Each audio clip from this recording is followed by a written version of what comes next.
Саламатсыздар ма? Бүгін біз Joyteka сайты арқылы жұмыс жасайтын боламыз. Бұл сайттың бұрынғы атауы Learnist деп аталатын, қазір кезде Joyteka деп аталады. Әдеттегінше сайтқа кіргеннен кейін өзіміздің аккаунтымызбен, Google аккаунтымызбен кірсек болады. Егер аккаунтымыз болмаса, онда регистрация арқылы кірсек болады. Мінекей осындай терезе шығады. Сол жақ бөлікте ол меню, яғни менюде создать занятие деген батырманы басу арқылы квест ойынын құрастыратын боламыз. Яғни бұл ойында әртүрлі квест бөлмелер беріледі.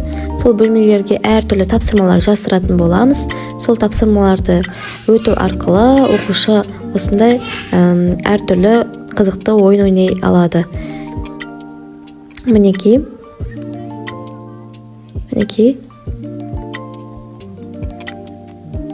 Создать занятие деген батырманы басамыз.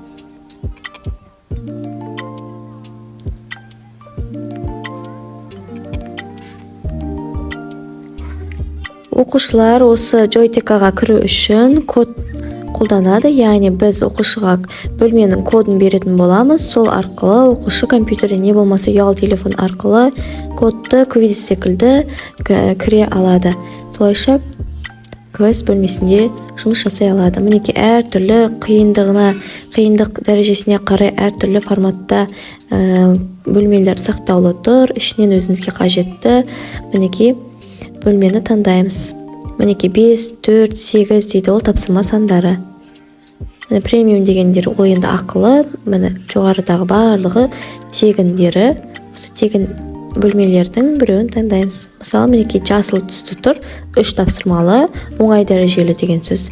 Енді мінекей сабақтың атауын, және де квесттің басында шығатын жазуларын барлығын өзгертіп шығамыз. Мысалы, атауына UK онлайн білім деп жазайын.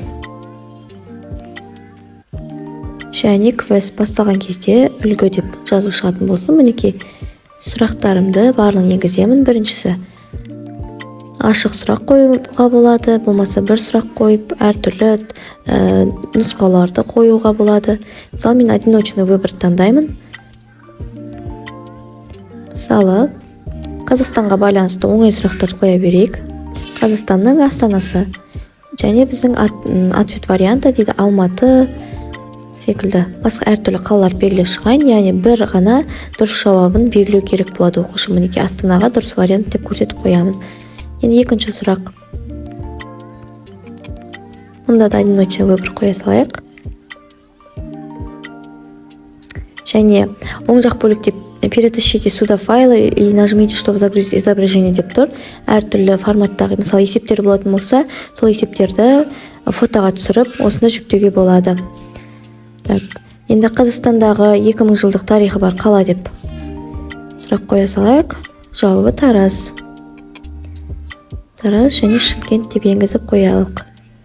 Мінекей Тараз дұрыс жауап екен көрсетеміз. Енді үшінші сұрақ. Открытый вопрос қылайық. Ұстаздар каналына тіркелгенсіз бе дейік.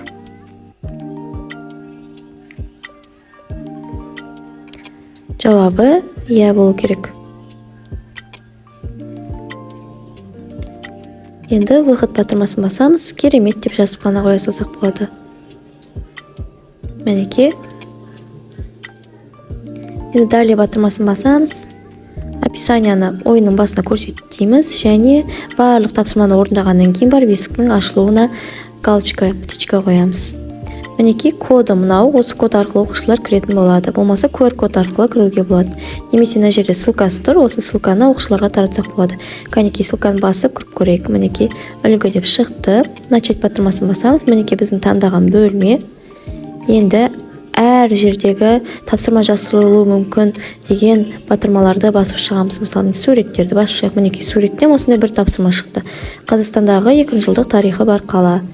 Жауабы Тараз. Мінекей Тараз белгілеп готовын бастық.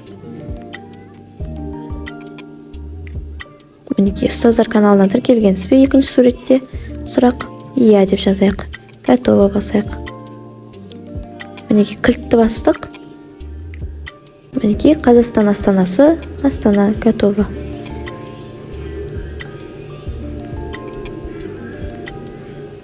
Мінекей барлық сұраққа дұрыс жауап бердік. Тапсырманың барлығын орындадық, есікті аштық, керемет деген жазу шықты. Осылайша әртүрлі квест ойындар құрастыруға болады. Және де квест ойындардың жауаптарын YouTube'дан қарауға болады. Қосымша дайын квест ойындарын Грамотей сайтынан алуға болады. Сайт Telegram каналға салынды. Назарларыңызға рахмет.